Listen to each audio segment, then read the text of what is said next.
Bom dia, gente. Bom dia. De fato, é um desafio estar aqui com vocês, mas também é um grande privilégio, né?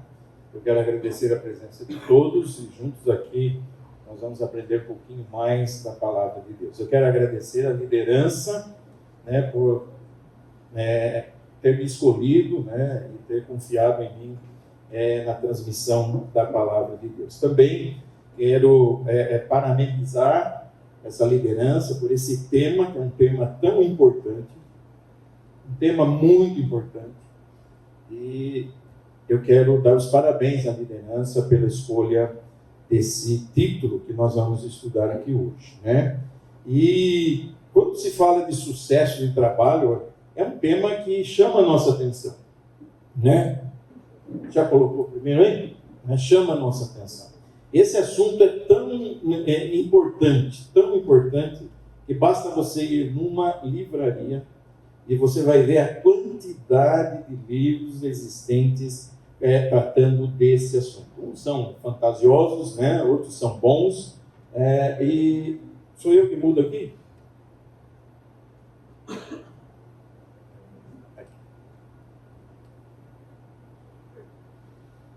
Ele chega, qualquer dia desse ele chega. Mais um? Ô, Léo, quer fazer uma coisa? Isso, já mudou. Pode ir mudando aí, viu, Léo? Tá? Depois eu tenho uns R$5 aqui no bolso, a gente recebe.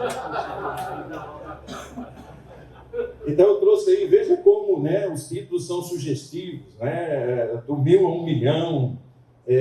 Eu vou te ensinar a ser rico. Quem aqui não quer, né? Quem aqui não quer ser rico? Você imagina se a liderança mudasse o tema aqui dessa manhã e falasse assim, vem aprender a ser um fracassado. Tenho certeza que não teria ninguém aqui, nem eu viria, tá?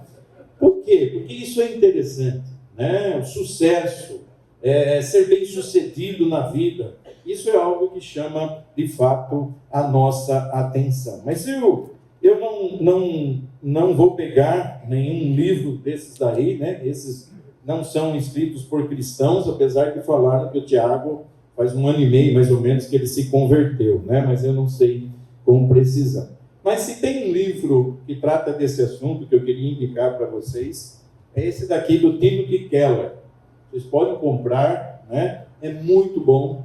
Ele trata de uma maneira assim, bem especial sobre como integrar fé e trabalho. É muito importante isso.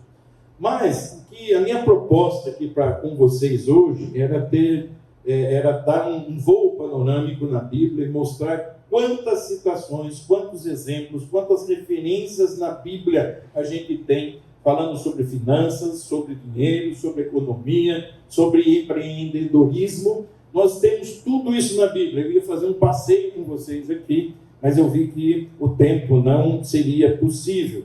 Mas se nós quisermos aprender alguma coisa sobre trabalho, sobre fé, sobre economia, sobre finanças, nós temos aqui na Bíblia. A Bíblia é repleta de versículos, de passagens que falam sobre isso, né? Então, resumindo tudo da Bíblia, pode passar, Tiago, né? Nós vamos ver que na Bíblia ela tem, né, os 5 pilares da educação financeira. Primeiro é como ganhar. Segundo é como gastar. Terceiro é como poupar. Quarto é como investir. E o quinto é como doar. Então, se você pegar todo, né, a integridade da palavra de Deus, você vai ver em todas as passagens, em todos os versículos, você vai ver, né, que a Bíblia, então, discorre e mostra-nos esses 5 pilares da educação financeira bíblica. Mas nós não vamos mostrar isso porque não tem tempo. O que eu gostaria hoje com vocês aqui juntos, e eu até dou a liberdade para vocês, para a gente interagir, não precisa esperar as perguntas para vocês, né, perguntarem alguma coisa, aquilo que eu estiver falando, né, não tá sendo compreensível, não está sendo claro, vocês podem perguntar, alguma coisa vocês quiserem colocar, acrescentar, fiquem à vontade. Mas existem 3 conceitos errados sobre trabalho. 3 conceitos errados. E se nós não desmistificarmos esses 3 conceitos do nosso coração, da nossa vida, nós não vamos conseguir atingir o sucesso, não vamos ser pessoas bem-sucedidas. Então, há uma grande importância em nós, então, destronarmos no nosso coração esses conceitos errados sobre trabalho. O primeiro conceito errado é que trabalho é uma maldição. Então, conceitos errados sobre trabalho, pode ir no trabalho como maldição. A gente traz, conosco, na nossa bagagem, como cristão, como religioso, esse conceito de que o trabalho é uma punição divina aos nossos pecados. E a gente baseia isso lá em Gênesis capítulo 3, os versículos 17 e 18, quando Deus então começa a mostrar ao homem e à mulher, aquele primeiro casal, as consequências da sua desobediência, as consequências do seu pecado. E aí ele vai falando, e lá no versículo 17 ele fala: maldita é a terra, por tua causa. E agora, você então, para conseguir tirar da terra o seu sustento, o sustento para a sua família, agora você vai ter que derramar suor, agora você vai ter que se esforçar mais, agora você vai ter que se esforçar mais para conseguir isso. Então, a gente tem essa bagagem, que o mal é um castigo de Deus, o trabalho é um castigo de Deus por causa dos nossos pecados. Quem que pensa assim? Nossa, que bom que ninguém pensa assim. Eu penso. Eu penso. Você pensa? Eu penso que o trabalho, se você faz muito esforço cristão, será um trabalho muito desgastante, dependendo da funcionalidade, dependendo da motivação do que te faz fazer aqui, ele pode ser escravocado, ele pode ser uma maldição, dependendo do motivo que te leva a fazer aquilo. Se é só ganhar dinheiro, que funcionalidade que tem? Ah, muito bem. Vamos ver se você está certo. Vamos ver. Já fez a pergunta. Vamos esperar um pouquinho. Agora, ainda bem que ninguém falou aqui, que carrega essa bagagem como o trabalho sendo um castigo, sendo uma punição. Então aqui ninguém pensa assim. Agora, deixa eu fazer uma pergunta. Como é que você levanta na segunda-feira? Animado, pulando, glória, eu vou trabalhar. Outra pergunta: como é que você acorda na sexta-feira? Que porcaria, olha, gente, hoje é sexta-feira, eu vou ficar depois sábado e domingo em casa sem trabalhar. Que coisa ruim. Senhor, Sextou. Então, não adianta eu falar que eu não penso assim, mas a minha conduta, meu modo de agir, mostra isso, que a gente tem o trabalho como algo desgastante, algo, puxa vida, é um mal necessário. E nós estamos errados nisso, E quantas vezes a gente xingou Adão, hein? Quantas vezes? Coitado de Adão. Quantas vezes a gente xingou Adão. Agora, nós vemos pela palavra de Deus que essa ideia é totalmente errada, esse conceito não tem base bíblica. Primeiro, porque o trabalho foi dado ao homem antes do pecado entrar no mundo. Segundo, o pecado foi inserido no paraíso. O paraíso foi o melhor lugar que Deus criou para aquele casal, Adão e Eva. Então, ele foi inserido no paraíso. Se ele fosse um castigo, se ele fosse uma maldição, não teria sido inserido. Terceiro, a gente abre a Bíblia em Gênesis e a gente vê Deus trabalhando. E lá em João 5,17, Jesus fala: meu pai trabalha até agora e eu trabalho também. Então, no trabalho não há maldição. O trabalho não é um castigo. O trabalho é uma bênção de Deus para a minha vida, para a sua vida. Assim como nós somos criados à imagem e semelhança de Deus. Se Deus é um trabalhador, essa imagem tem que ser também reproduzida em nós. Está no nosso DNA o trabalho. Essa propensão em ser produtivo está dentro de nós. Nosso design original. Tanto que nos Estados Unidos foi feita uma pesquisa nas clínicas de idosos, né, nos asilos, em vários asilos. E a pergunta que foi feita, qual era a maior insatisfação deles? E sabe qual foi a resposta deles? 82% responderam ociosidade. 82% ociosidade. Se achavam inúteis. Por quê? O trabalho faz parte da nossa vida. Nós não temos vida plena sem trabalho. Quarta coisa, a maldição foi à terra e não ao trabalho, né? Então Deus amaldiçoou a terra. Quinto, né, que eu podia colocar aqui, a própria proporção que Deus passou. 6 dias vocês vão trabalhar, e vocês vão descansar. Essa própria proporção mostra a necessidade e a bênção que é trabalhar. A minha filha, vem um chinês, né, cada 3 meses vem aqui no Brasil, e ela que atende, né, porque eles compram o material deles. Ele estava contando para minha filha que lá na China essa proporção de Deus 6 por 1 não dá certo, né? Eles dizem que lá você tem que trabalhar 10 anos para você conseguir 2 dias de férias. Você tem que trabalhar 10 anos para você conseguir 5 dias de férias, e assim vai, né? Então essa proporção para os chineses não dá certo. Tudo bem, então estamos certos aqui. Há uma frase do Timothy Keller, que está aqui nesse livro, que ele diz: o trabalho é uma necessidade, pode pôr. O trabalho é uma necessidade humana como alimento, como descanso, como a oração, como sexo. Então isso faz parte, está intrínseco dentro de nós, o trabalho. Não temos vida plena sem trabalho. Tudo certo por aqui? Tudo bem?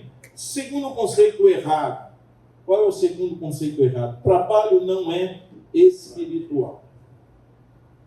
A gente consegue, né, não sei como, mas a gente consegue fazer uma separação da nossa vida. A gente consegue dividir a nossa vida em áreas. E um cristão, ele acha que ele é só cristão quando está na igreja. Que a sua vida espiritual só é espiritual quando ele está no PG, quando ele está em casa lendo a Bíblia, e quando ele está fazendo o seu devocional. Então, esse é o meu lado espiritual. Mas quando ele vai para o trabalho, não, esse não é espiritual, esse é o secular.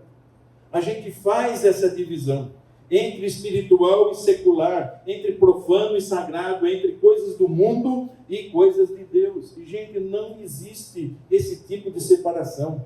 Nós somos íntegros, nós precisamos espiritualizar o nosso trabalho, nós precisamos espiritualizar todas as áreas da nossa vida. Não há como nós dividirmos, como a teologia chama de dicotomia, né? Dividir áreas das nossas vidas. Isso não pode acontecer, isso não tem como ser, mas nós nos comportamos assim.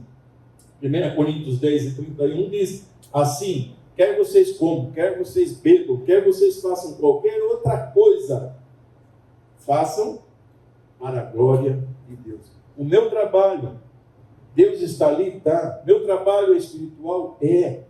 Então nós não podemos fazer essa diferença de forma nenhuma, né? Então, o trabalho é espiritual. Martinho Lutero, ele dividia entre estado espiritual e estado temporal. Todas as áreas da nossa vida, toda a nossa vida tem que ser vivida para a glória de Deus. Profissional, doméstica ou a igreja religiosa. A.W. Tozer, você pode passar para mim, por favor? Ele escreve: não é o homem que determina se seu trabalho é sagrado ou secular. É aquilo que o motiva a trabalhar. É aquilo que o motiva a trabalhar. Certo? Beleza? Podemos continuar? E agora nós vamos no terceiro conceito errado. E eu posso dizer para vocês que esse é um erro muito grave. É o trabalho como remuneração. O trabalho como remuneração. Lembra daquela pergunta que a gente faz? Você trabalha para viver ou você vive para trabalhar? Quando nós fazemos essa pergunta, Nós estamos colocando para a pessoa qual é a sua relação com o trabalho. É isso, né, que a gente quer saber. Qual, né, o que é o trabalho para você? E se eu fosse perguntar aqui, muitos iam expressar de várias maneiras. Mas existe uma cultura que nós vivemos, a cultura moderna, a sociedade contemporânea. Ela tem criado, ela tem estabelecido para nós um conceito completamente errado de trabalho. Ela impôs em nós, incutiu na nossa mente, no nosso coração, através da cultura, através do sistema desse mundo, que trabalho é remuneração. Eu trabalho pelo dinheiro, eu trabalho para ganhar dinheiro. Eu trabalho porque eu trabalhando, eu posso ser bem-sucedido. Eu trabalho, eu ganhando, eu posso ser rico, ter sucesso na vida. Essa é a mentalidade, essa é a pregação que esse sistema do mundo, né, imprime nas nossas vidas. E nós, então, vamos andando segundo o curso deste mundo, segundo esse sistema, segundo essa cultura. Remuneração proporcional à sua produtividade, né? Então, hoje, você vê que as empresas estão focadas no quê? No lucro. Elas não pensam mais no bem-estar das pessoas, elas não pensam mais que aquele produto pode beneficiar as pessoas. Mas o objetivo principal, a visão da empresa é o lucro, é o dinheiro, é ganhar mais e mais e mais. Eu posso citar aqui as indústrias farmacêuticas, principalmente lá nos Estados Unidos, as fábricas de opioides. O que elas faziam no começo? Elas faziam aquele remédio com o objetivo de aliviar a dor. E hoje a fabricação não triplicou, quadruplicou, porque hoje ela conseguiu fazer dependentes. E milhões de pessoas estão dependentes desse remédio. E muitos têm morrido porque a intenção da empresa não é parar essa fabricação, porque está realmente trazendo, né, muito problemas de saúde, de vício, de dependência ali nos Estados Unidos. Mas ela está de olho no lucro, de olho no dinheiro.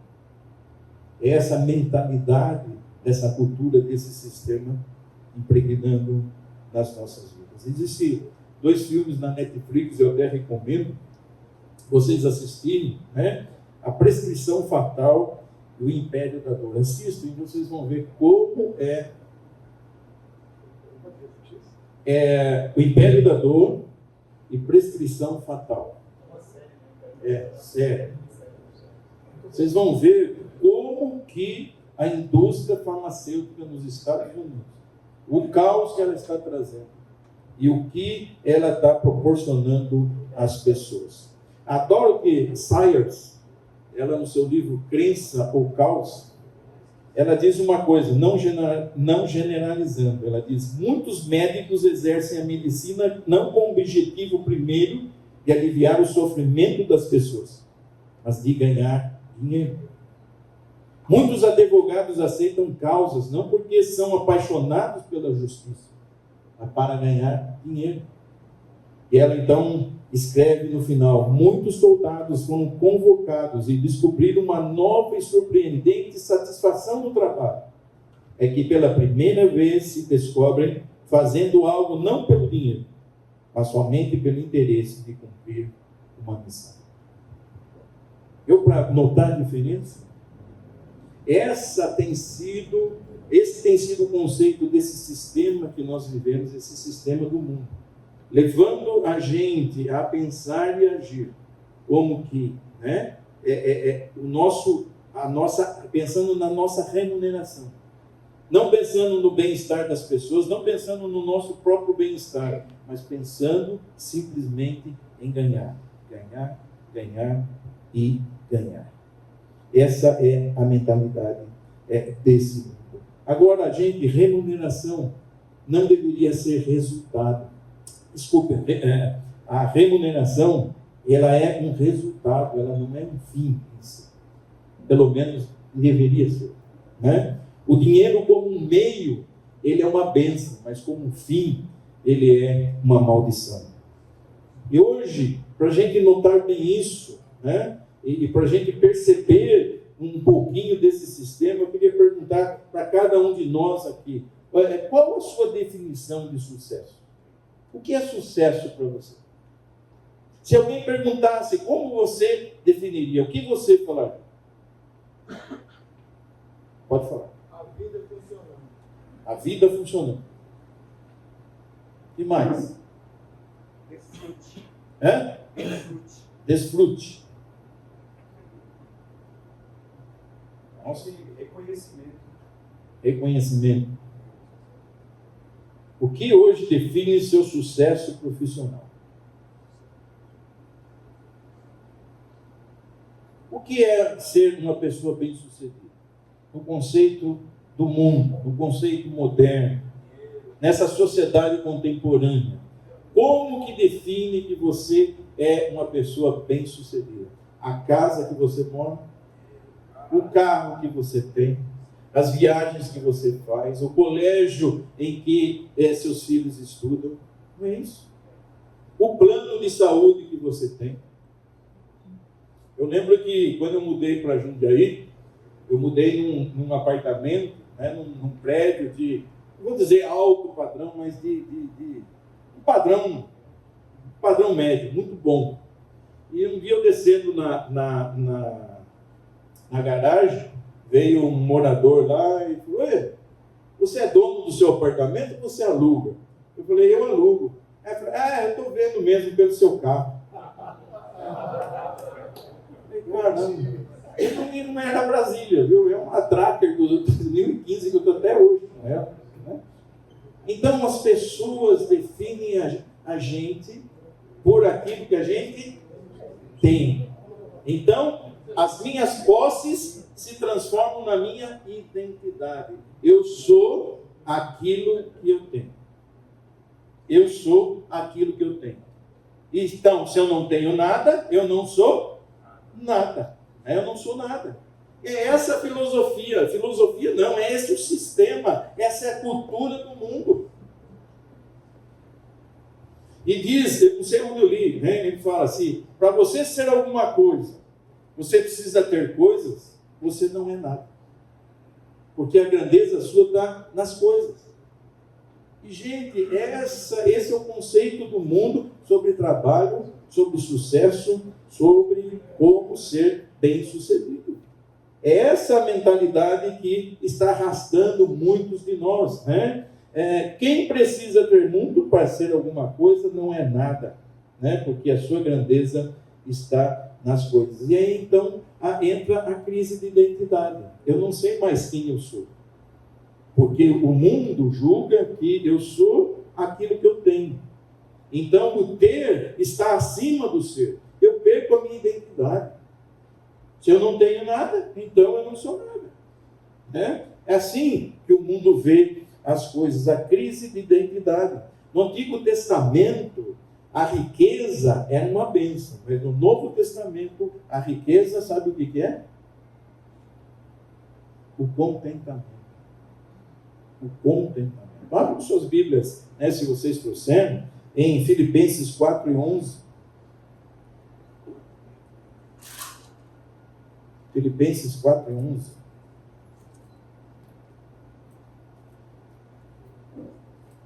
Eu vou fazer que nem o Lisandro.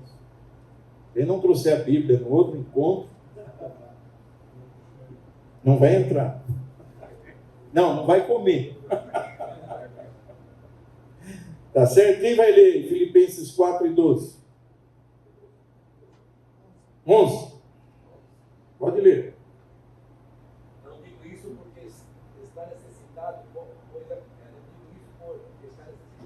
aprendi a ficar satisfeito com o meu tempo. Aprendi a ficar, em outra versão, contente com as coisas que eu tenho. No Novo Testamento, riqueza é sinônimo de contentamento. Se eu sou uma pessoa contente, se eu sou uma pessoa feliz, eu sou bem-sucedido. Eu sou uma pessoa rica. Eu sou uma pessoa de sucesso. né, de sucesso. Então, nós vemos aqui essa verdade, né? Então, a cultura moderna mudou o conceito de trabalho. Remuneração proporcional à produtividade. Empresas focadas no lucro. Essa é, de fato, né, a mentalidade do nosso mundo, né? Do nosso mundo. Eu queria, nesse momento, mostrar para vocês, de uma forma bem resumida, como que a Bíblia se preocupa tanto quanto ao dinheiro, quanto às riquezas, quanto essa propulsão dentro de nós em querer ser rico, em querer ter dinheiro, em querer ter sucesso na vida. Léo, muda para mim aí, por favor. Né? Nós vemos na Bíblia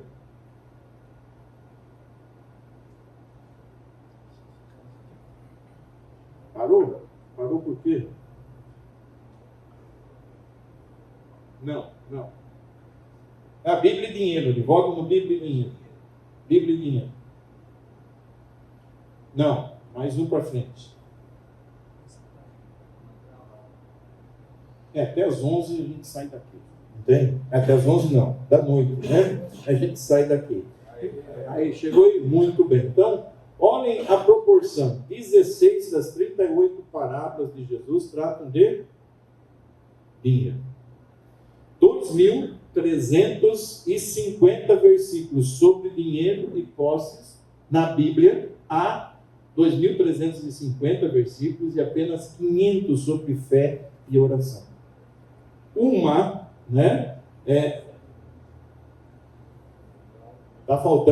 Faltou um pedaço aí.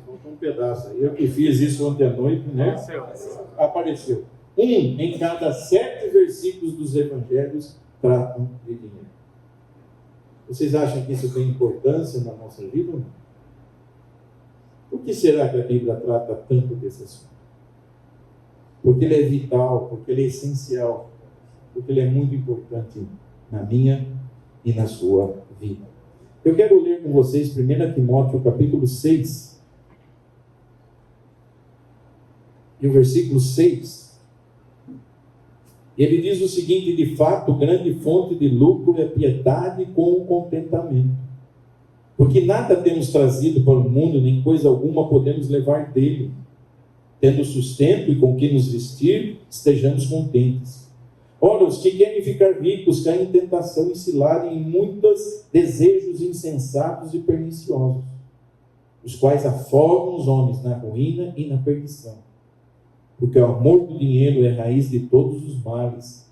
E alguns nessa cobiça se desviaram da fé e a si mesmos se atormentaram com muitas dores. 1 Timóteo 6, o verso 6, até o 10. O amor ao dinheiro, não o dinheiro. O amor ao dinheiro é a raiz de todos os males. E muitos se desviaram da fé e se atormentaram com muitos sofrimentos. Gente, o dinheiro causa isso. O dinheiro não. O amor ao dinheiro causa essas coisas. Então a Bíblia, ela fala muito disso. Eu li um livro e achei muito interessante, de um sul-coreano, até o nome dele é até duro de falar, é Byung-Chul Han. Ele é um filósofo, também recomendo esse livro, chama Sociedade do Cansaço. E nesse livro ele faz uma crítica sobre esse sistema, sobre essa cultura que está no Brasil e no mundo. A cultura de que, trabalho é remuneração. E quanto eu mais trabalhar, mais eu vou ganhar. Quanto mais eu me esforçar, mais eu vou ter. Essa é a mentalidade. E ele, nesse livro, faz essa crítica, mostrando que esse pensamento leva as pessoas à hiperatividade, à exaustão.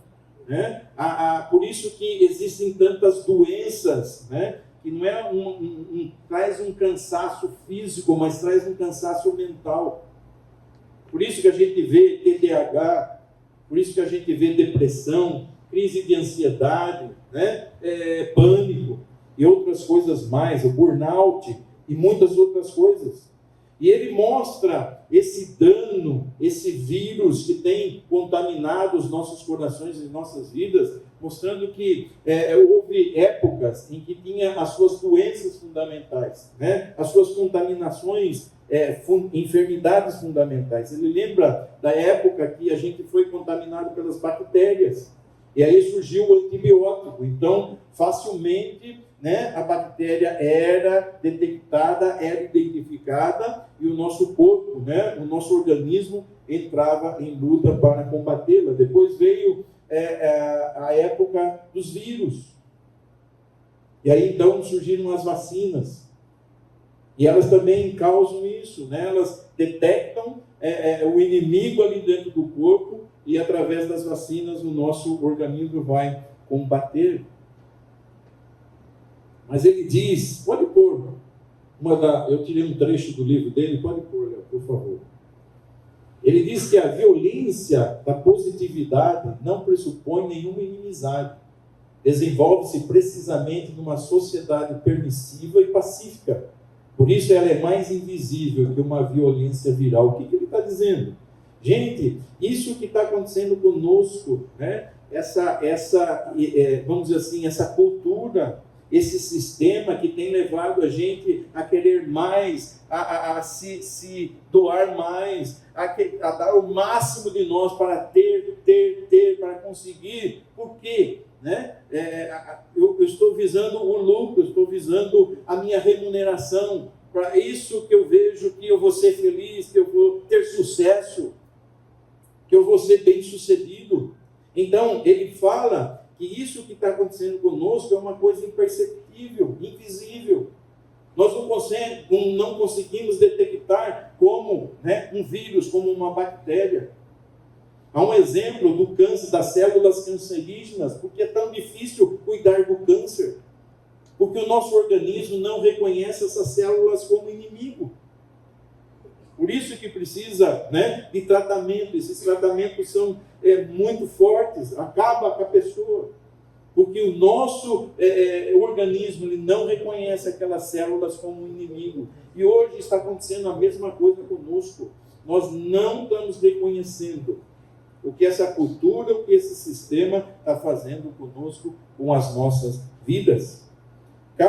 A cultura que nós estamos vivendo isso está nos infectando através, né, desse sistema que leva cada um de nós a ser empreendedor de nós mesmos. E nós então vamos nos dar o máximo, vamos cobrar de nós mesmos o máximo para produzir, né, para conseguir. E nós vamos fazendo isso e não estamos percebendo que isso está acabando com a nossa vida. Estão deixando a gente exausto, cansado, doentes, está adoecendo. Pode pôr a segunda. Andrés, como que está o tempo aí? Ele diz que a violência da positividade não pressupõe nenhuma inimizade. Desenvolve-se precisamente numa sociedade permissiva e pacífica. Por isso ela é mais invisível que uma violência viral, né? Essa aí que nós pusemos. Então, ela se apresenta com cara de bom. É o excesso de positivismo. Esse é o vírus que tem contaminado a gente. Excesso de positivismo. Então, quando você ouve essas coisas, né, você pode, você precisa, né? O que isso vai trazendo no nosso coração? Um desejo de você trabalhar mais, um desejo de você buscar mais, um desejo de você se desdobrar mais. Isso tem adoecido as pessoas. Esse vírus não se apresenta como o mal, como um inimigo, mas ele apresenta-se como um amigo. É por isso que a gente não percebe, por isso que ele é invisível. Eu vou trabalhar, eu vou me esforçar o máximo, porque qual é a cultura, qual é o sistema? Desempenho, performance, produtividade. Quanto eu mais trabalhar, mais eu vou ganhar. Quanto mais eu me esforçar, mais eu vou produzir. Esse é o pensamento, esse é o sistema que tem levado a isso. Um discurso de positividade. Não identificamos como nocivo, como destruidor, como adoecedor esse sistema, essa cultura que tem levado a gente. Não trata de uma ideologia. Põe o segundo para mim. O plural coletivo da afirmação, "Yes, we can", sim, nós podemos, expressa precisamente o caráter de positividade da sociedade de desempenho. Hoje, o que as empresas colocam na nossa mente? Desempenho, desempenho, produtividade, desempenho, desempenho, produtividade. Isso funcionou tanto que as empresas hoje, optaram por os seus trabalhadores trabalharem em casa, home office. E você vai pensar, mas como que é possível isso? O cara trabalhar na casa, ele vai ligar o Netflix lá, vai ficar assistindo Netflix, vai dormir. Como um negócio desse? Porque esse sistema, porque essa cultura faz com que a gente cobre a si mesmo. Para que a gente seja exigente conosco mesmo. Não precisa de chefe, não precisa, ninguém está cobrando.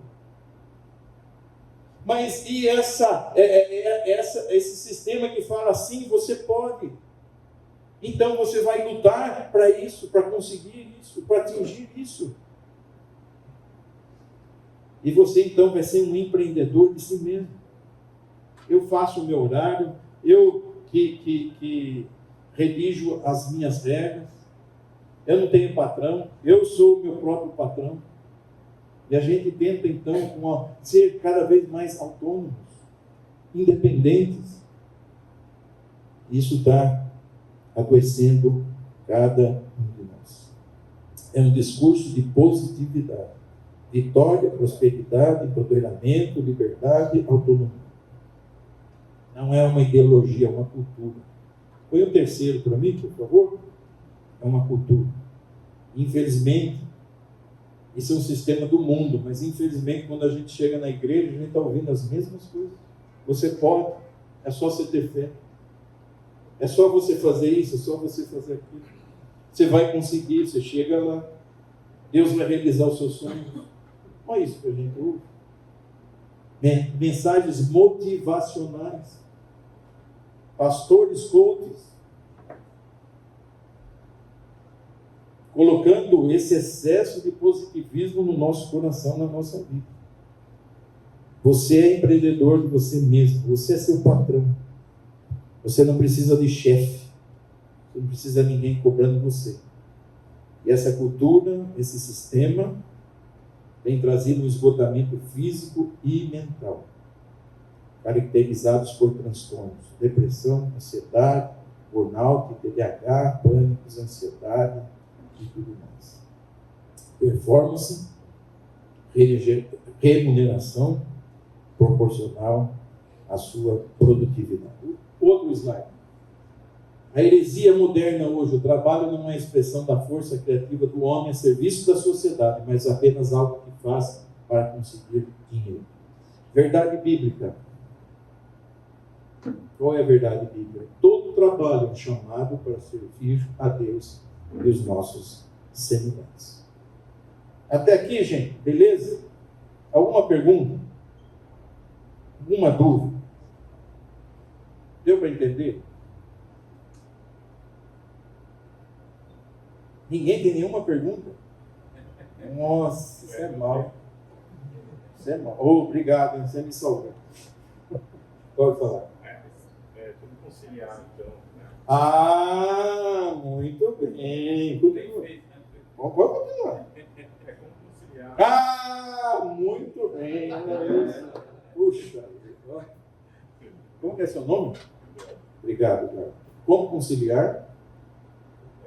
Como conciliar essa busca de trazer um conforto para sua família e, ao mesmo tempo, nem todo o trabalho vai te permitir, talvez, dar esse conforto que você acredita, né?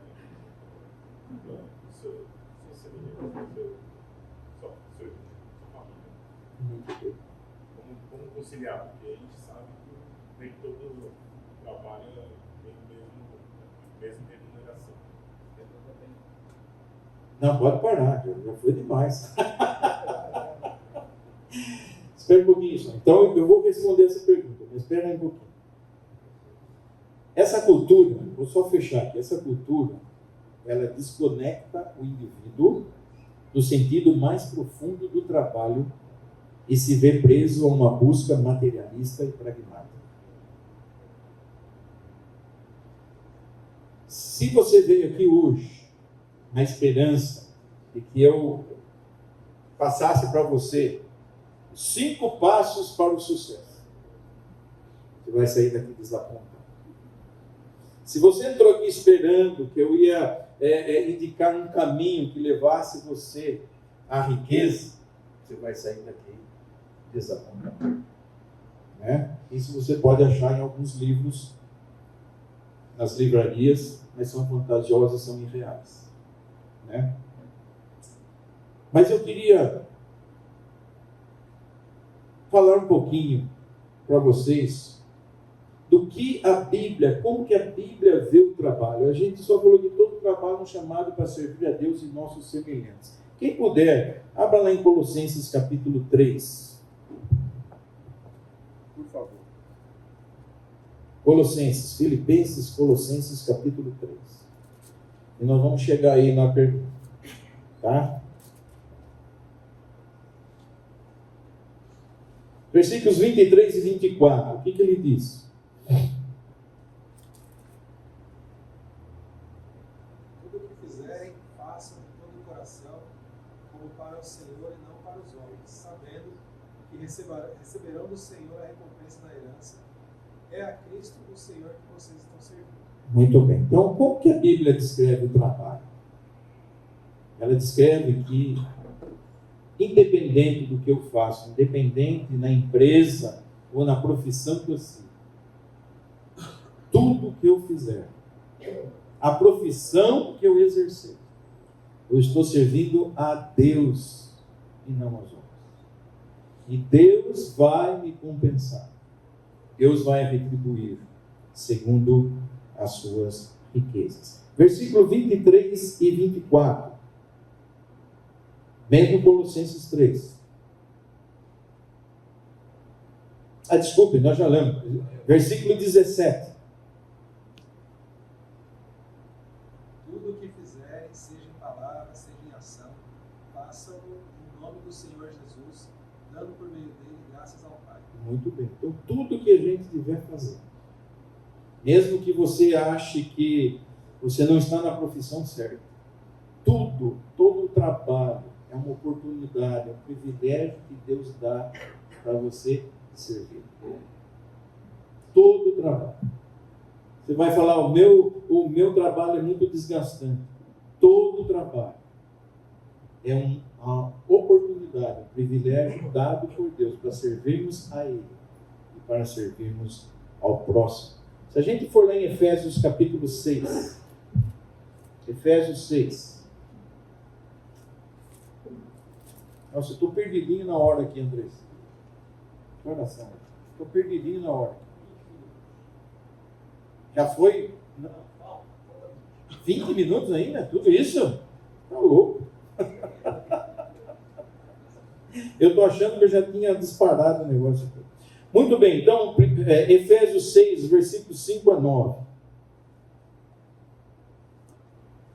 Quem vai ler?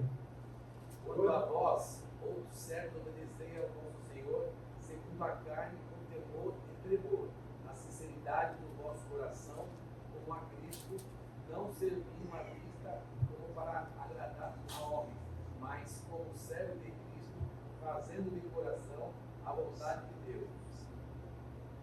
7. Servindo de boa vontade, como ao Senhor e não como ao homem. Certos de que, pode ler, até o 10, até o 9. Certo que cada um, se fizer alguma coisa boa, receberá isso outra vez do Senhor, quer seja servo, quer livre. E vós, senhores, de igual modo, procedente para com eles, deixando as ameaças, sabendo que o Senhor, tanto deles como vós, está nos céus, e que para com ele não há acepção de pessoas. Muito bem, tudo que você fizer, faça segundo a vontade de Deus, sempre lembrando que o meu trabalho é para o Senhor e não para os homens. Quando eu faço isso, quando eu penso assim, quando o conceito de trabalho é esse no meu coração, meu trabalho vai ser precioso, meu trabalho vai ser gostoso, eu vou sentir satisfação em estar trabalhando. E ao mesmo tempo, eu estou mudando a minha visão de trabalho. Minha visão não é mais remuneração, a minha visão é: aonde eu estou, eu estarei servindo o Senhor e ao próximo. Esse é o conceito de trabalho bíblico. Não é remuneração, não é ganho, não é salário, não é dinheiro, não é riqueza, não é sucesso. É eu colocar no meu coração que é Deus que me colocou ali. Essa profissão foi Deus que me otorgou. E através dela eu quero servir, eu quero agradá-lo. Porque eu não estou trabalhando para os homens, eu estou trabalhando para Deus. Esse conceito, se for mudado no nosso coração, aí nós podemos pensar. E aí nós vamos ser, de fato, ter sucesso na nossa vida e na nossa vida.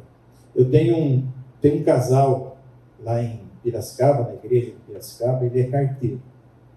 Um dia ele foi em casa almoçar e eu ali na mesa perguntei para ele: Marcos, mas rapaz, como você consegue?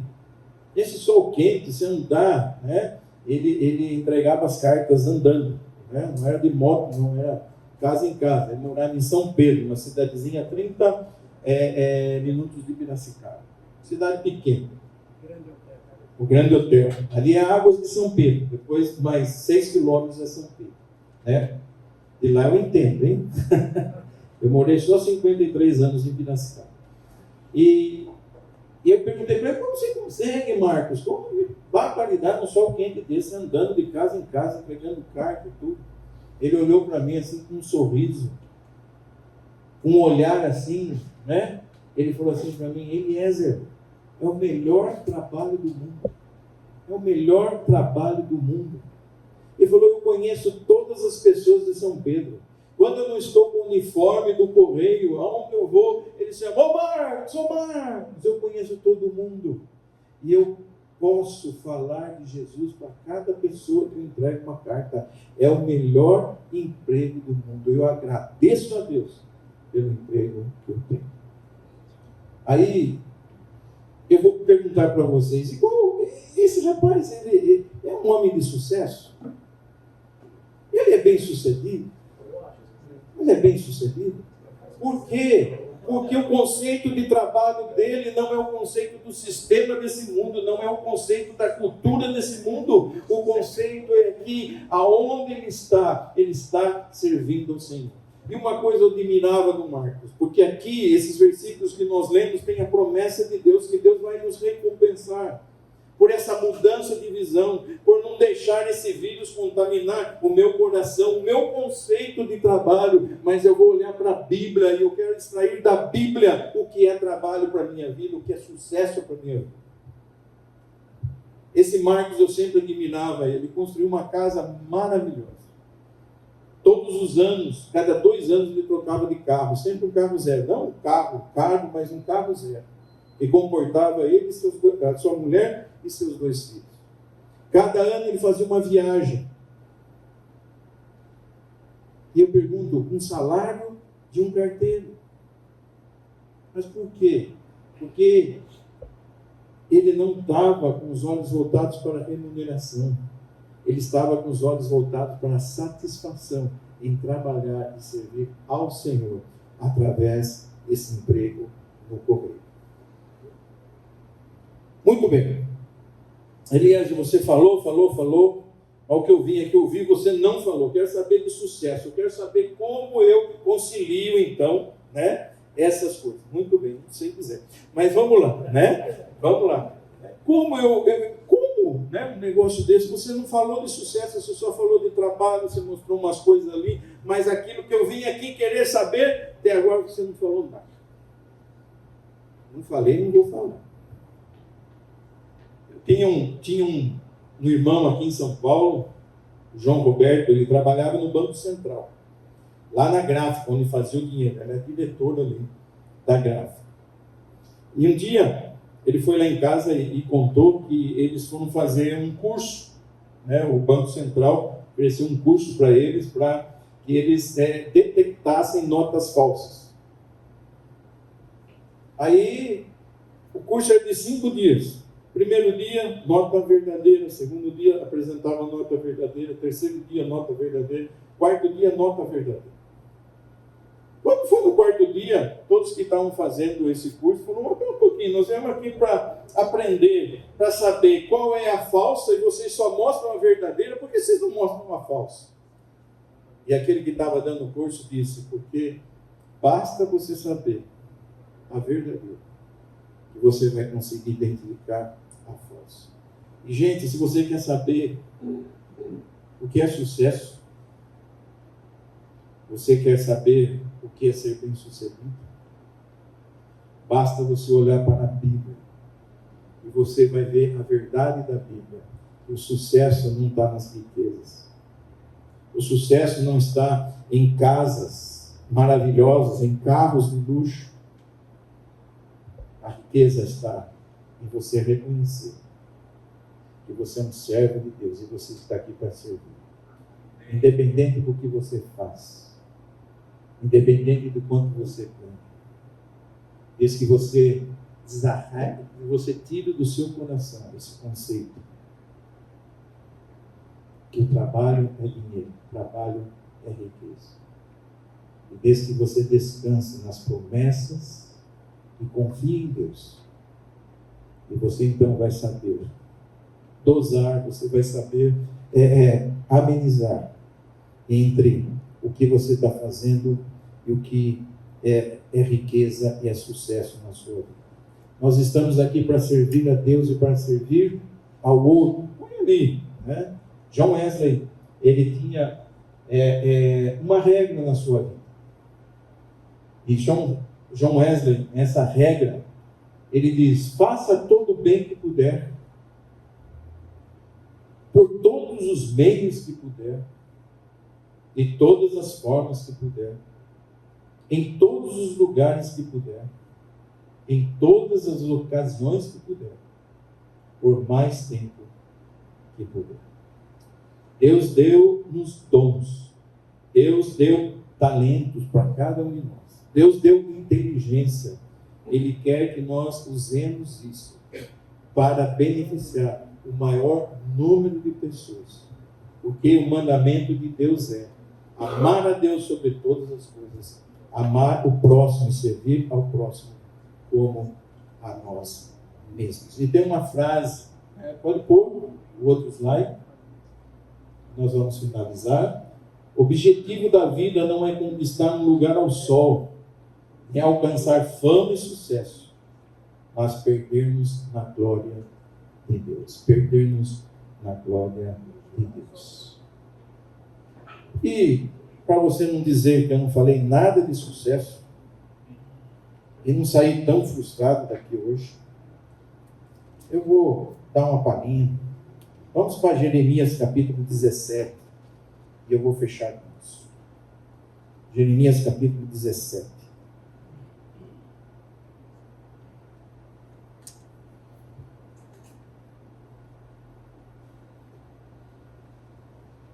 Versículo 5, eu vou ler. Todos acharam, hein? Estão correndo o dedinho no celular ainda, na tela? Jeremias 17 diz assim: diz o Senhor: maldito o homem que confia no homem, faz da carne mortal o seu braço e aparta o seu coração do Senhor. Porque será como um arbusto solitário no deserto, e não verá quando vier o bem. Antes morrerá nos lugares secos do deserto, e na terra salgada inabitável. Versículo 7. Bendito o homem que confia no Senhor e cuja esperança é o Senhor. Porque ele é como a árvore plantada junto às águas, que estende as suas raízes para o ribeiro, e não receia quando vem o calor. Mas a sua folha fica verde, e no ano de sequidão não se perturba, nem deixa de dar fruto. Quer saber sobre sucesso? Está escrito aqui, Jeremias faz uma comparação. Confie no Senhor, e você será como aquela árvore, aquela planta, que está com as suas raízes na água, no ribeiro, no rio. Vai vir as crises, vai vir o tempo de sequidão, mas suas folhas vão continuar verdes. Ela vai continuar dando fruto, porque ela está com as suas raízes nas águas. Confie em Deus, porque maldito é o homem que confia no homem. Gente, essa cultura que nós estamos vivendo, esse sistema que nós estamos envolvidos, esse tem que sair da nossa vida. Nós não trabalhamos em busca de remuneração, por causa da remuneração. A remuneração é um resultado, não é o fim. É um meio, não é o fim. Então, vamos tirar isso da nossa mente. O versículo-chave aqui do Encontro de Homens é Romanos 12, né? Romanos 12. Rogo-vos, pois, irmãos, pelas misericórdias de Deus, que apresenteis os vossos corpos por sacrifício vivo, santo e agradável a Deus, que é o vosso culto racional. E não vos conformeis com este século, com esse sistema, com essa cultura que vê o trabalho apenas com os olhos do dinheiro, na remuneração, no salário, no quanto eu vou ganhar. Antes, transformai a vossa mente. Transformai a nossa mente. Que nós possamos fazer isso. E saber que quer nós comamos, quer nós bebamos, quer façamos qualquer outra coisa, vamos fazer para a glória do Senhor. Amém? Posso fazer uma colocação? Pode, deve. Deve. Eu acho que o conceito de prosperidade foi deturpado. A gente está pegando prosperidade e usa o conceito de sucesso. Quando, na verdade, a Bíblia não traz isso. O lucro já foi pecado. Nós somos protestantes aqui. A Igreja Católica tratava o lucro como pecado. Aí você tem uma reforma protestante, o homem vai ser quase que o senhor de si mesmo. Não tem mais o rei, não tem mais o Papa. Será que isso não houve essa deturpação um pouco anterior? E aí nós acabamos imbuídos nesse sistema. Olha, então é a partir de mim, a partir do meu esforço, e aí eu deturpo a prosperidade, porque aquele cara dele era próspero. Não interessa o modelo do carro dele, não interessa a viagem que ele fazia, a comida que ele tinha, não interessa isso. Ele era próspero em si mesmo. Ele tinha essa noção de prosperidade. Né? Ele era próspero porque ele falava de Jesus para todos. Isso bastava para ele. Para nós, aqui talvez não esteja bastando isso. E aí você se vicia em jogos, a molecada aí, joguinho do tigrinho, todo mundo que quer estar na loteria ali, isso é a primeira coisa que você vai fazer se ganhar na loteria. Eu paro de trabalhar. Todo mundo que quer ganhar na loteria vai jogar lá, eu paro de trabalhar. Quem compra uma camiseta no Natal, a camiseta custa 100, mas ele tem uma habilidade que custa 300 mil. É isso, meu amigo. Ele vai lá, não, tudo bem, isso aqui é santo. A mola propulsora desse sistema, dessa cultura, é o consumismo. A gente nunca está satisfeito. Por isso que, ser bem-sucedido não é o que a Bíblia quer. Deus não pede para que a gente seja bem-sucedido. Madre Teresa, ela diz uma coisa: Deus nunca pediu para eu ser bem-sucedida, mas Ele pediu para que eu fosse fiel. É isso que Deus requer de nós. Eu não estou dizendo que aqui a riqueza, o dinheiro em si, ele nos destrói. Mas esse sistema nos destrói. Nos adoece, nos deixa exaustivos, com esses síndromes aí que a gente está vendo, nunca viu um negócio desse, Então, em todas as casas você vê alguém com síndrome de alguma coisa, com crise de alguma coisa, Por quê? Porque essa cobrança, esse sistema tem levado a gente a isso. Não que eu estou dizendo aqui, olha gente, tudo que você falou, Eliezer, o resumo é, a gente tem que ser pobre. Porque é isso que a Bíblia diz. Não é isso que a Bíblia diz. É como que a primeira pergunta ali atrás, O meu trabalho é abençoado dependendo da motivação com a qual eu vou trabalhar. Dependendo do conceito que eu tenho de trabalho. E não o quanto eu ganho. Não o que eu tenho. Porque a crise de identidade tem mexido com a gente. Hoje sua identidade é o que você tem, não o que você é. E nós precisamos mudar isso. Não é o dinheiro que faz a minha personalidade. Pode falar. Não, refraseando o que você disse. Você falou, olha, não é o dinheiro que é o problema. A dificuldade é o amor ao dinheiro. Sim. É uma diferença entre o dinheiro e o amor ao dinheiro. Colocá-lo em primeiro lugar na vida. Né? Eu achei essa colocação muito boa para nós. Então, como conciliar isso? Eu vou conciliar isso a partir do momento que o meu conceito de trabalho, de riqueza, de sucesso, for o conceito bíblico e não o conceito moderno. Desde que eu não tenha sido levado por esse sistema, por essa cultura do desempenho, a sociedade do desempenho, porque eu vou adoecer. E eu nunca vou estar satisfeito, porque por mais que eu tenha, mais eu vou sentir insatisfação. Respondido? Eu não sei se eu respondi, mas quero Está respondido?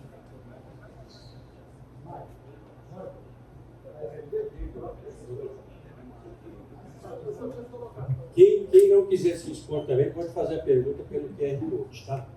E logo após a gente tem a nossa pesquisa de avaliação. Vamos pedir para o Matias. O Matias não pode perguntar, ele não pode, está proibido de fazer qualquer tipo de pergunta. Em primeiro lugar, muito obrigado, foi super esclarecedor. Você tocou num ponto nevrálgico. Eu acho que sempre quando eu olho para a teologia da prosperidade, esses pregadores, eu apenas falo, eles são mais sinceros que a gente. Eles estão apenas autenticando aquilo que os outros praticam. Né? Então, eles tiram a máscara da religiosidade e falam, não, é isso que Deus quer. Agora, se tocou um ponto muito importante.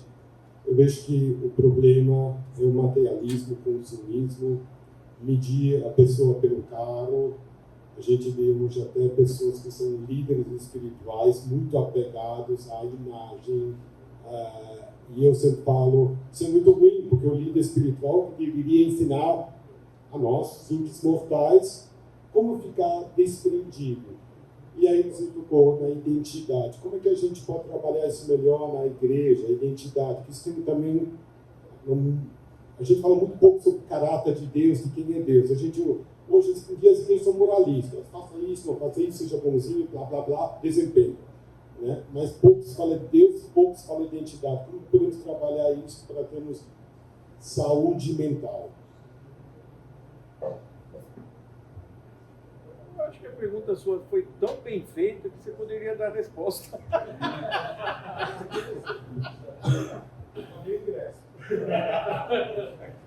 Para trabalhar isso não é fácil. Vou dizer que é uma coisa fácil, porque a gente está inserido dentro desse mundo, a gente está envolvido dentro desse mecanismo, desse sistema, dessa cultura. Então, eu creio que a Bíblia, a palavra de Deus, né, os conselhos que ela traz, o direcionamento de Deus nas nossas vidas pode nos ajudar, mas não é fácil. Né? Não é fácil. Porque, vamos dizer assim, o dinheiro movimenta tudo, mas agora como que eu vou me relacionar com o dinheiro? Né? Como que eu vou tratar o dinheiro, porque eu preciso dele, é com ele que eu compro as coisas, é com ele que eu sobrevivo, mas como que eu vou me relacionar com esse dinheiro? Diante desse sistema, diante dessa cultura que nós estamos vivendo. Não é fácil. Mas eu acredito que pela confiança em Deus, pela intimidade com Deus, pela comunhão com Deus e a sua palavra, a gente consegue aí não deixar esse vírus infectar tanto as nossas vidas. Não sei se agradou não, viu? O que você diria?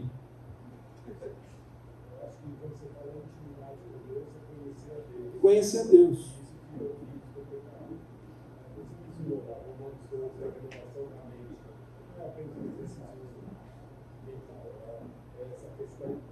Intimidade com Deus. É eu e Deus, o meu relacionamento com Ele que vai me dar capacidade para gerenciar, né, esse esse problema tão grande de riqueza, de dinheiro e da necessidade dela. Notem que nós estamos falando aqui que você não pode ser rico, tá? Não é essa a função aí. De repente tem alguém que pode ficar melindrado aí, que tem muito dinheiro, mas não é isso. É onde você está pondo o teu coração. O Moreira está disponível ali, quem não quiser riqueza. A pergunta que chegou aqui para a gente: a dificuldade do trabalho é decorrência do pecado? Sim, é uma consequência, né? A terra da onde vem a produção do nosso alimento, ela foi amaldiçoada. E com isso, né? Vamos dizer assim, no desenho original de Deus, a gente ia conseguir o nosso sustento com mais facilidade, não ia exigir tanto esforço. Mas porque a terra foi amaldiçoada e da terra a gente tem que extrair o nosso sustento, então, obviamente, como consequência, nós vamos ter que trabalhar mais, se esforçar mais, se dedicar mais para conseguir o nosso sustento. Passo para você. Só outra pergunta para a gente... a sua fica sendo a última, tá? Talvez a questão aqui seja se a gente usa o dinheiro ou ele que nos usa. Qual seria o certo? Então, tem um ditado que diz assim: o dinheiro como servo é uma bênção, o dinheiro como patrão é uma desgraça, né? Então, o que o dinheiro é para você? Se ele está servindo você, ótimo, mas se ele está escravizando você, péssimo. Na verdade, é uma observação. Acho que eu gostei bastante de tudo que você trouxe, principalmente dos pontos de vista que são bem discordantes do que está realmente sendo tratado de uma forma geral, tanto nas igrejas quanto em todos essa explosão de coaches, né, que vieram dos Estados Unidos, essa profissionalização desse tipo de profissional, que na verdade nos Estados Unidos ele tem uma função específica, ele é um conselheiro de CEO e tudo mais, e acabou virando, no Brasil, acabou se tornando quase como se fosse uma brincadeira, um negócio de coach, né? Mas eu acho que tem uma chave que você colocou que é muito legal, que é a questão de você entender que o seu trabalho deve ser feito com excelência, como você citou, o exemplo do carteiro, para mim, é o exemplo perfeito. Trabalhar com excelência para servir a Deus, independente daquilo que você vai ter como remuneração ou como uma retribuição, né, no final das contas. E aí você citou bem aí o exemplo dele como uma pessoa extremamente bem-sucedida, sob todo o ponto de vista que ele colocou ali, ele posicionou a vida dele, né? Então, na verdade, não era uma pergunta, era mais fazer um elogio sobre tudo que a gente viu. Gostei bastante, obrigado por todo o conteúdo que foi disponibilizado, muita reflexão boa, porque nos ajuda também a entender tudo que a gente lê na Bíblia e a aplicação disso no nosso dia a dia. Tá? É isso, obrigado. Então, eu tinha pensado inicialmente, tinha montado um estudo mais técnico, colocando coisas básicas para o nosso dia a dia, no nosso trabalho, nos nossos investimentos, mas como o nosso tema aqui é sucesso, né, e trabalho à luz da Bíblia, né, Deus me direcionou mais para a gente vir à Bíblia. Mas eu quero terminar aqui só dando um outro exemplo, né? Vou entrar direto assim, porque se for contar tudo é demorado, mas eu caí de paraquedas num asilo lá em Piracicaba para administrar.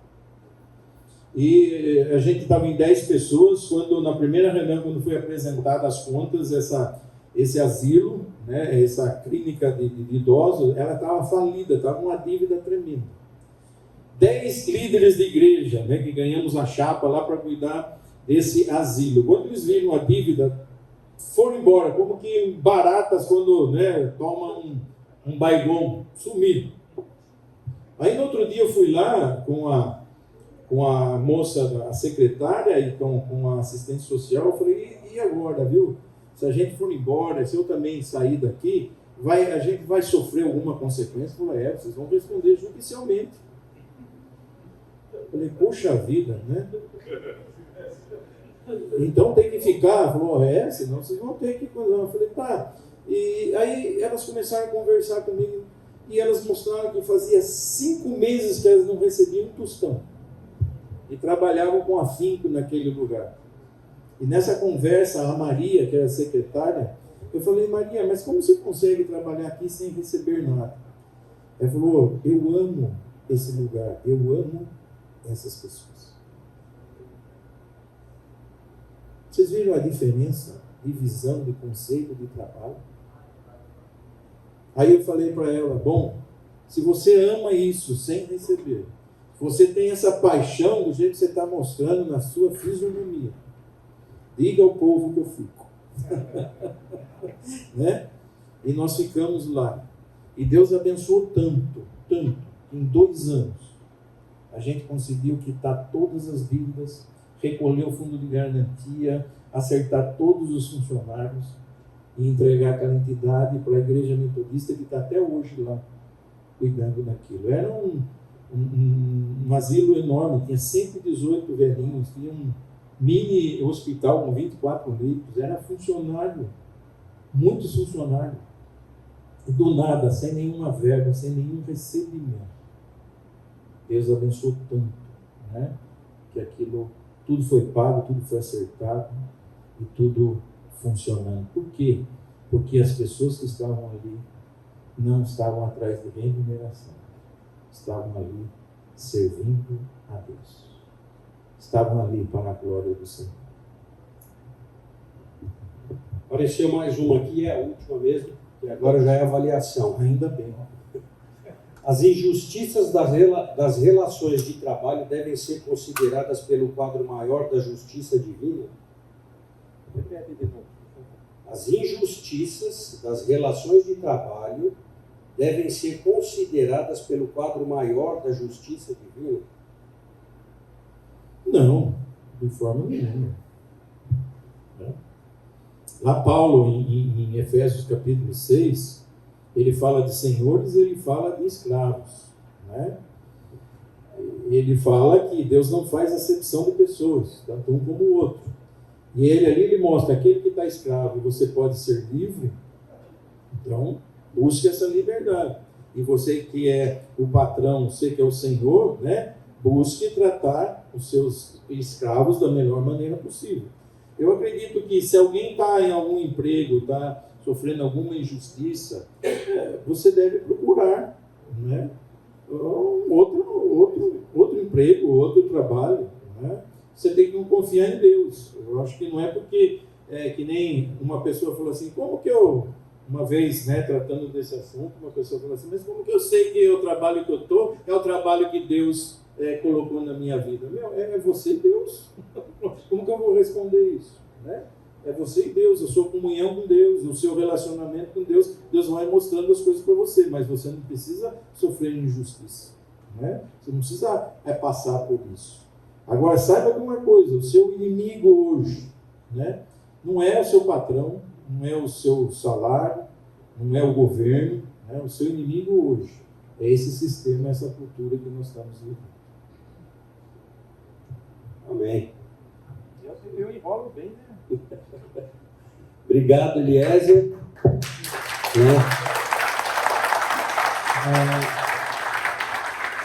Agora nós temos um QR Code de avaliação.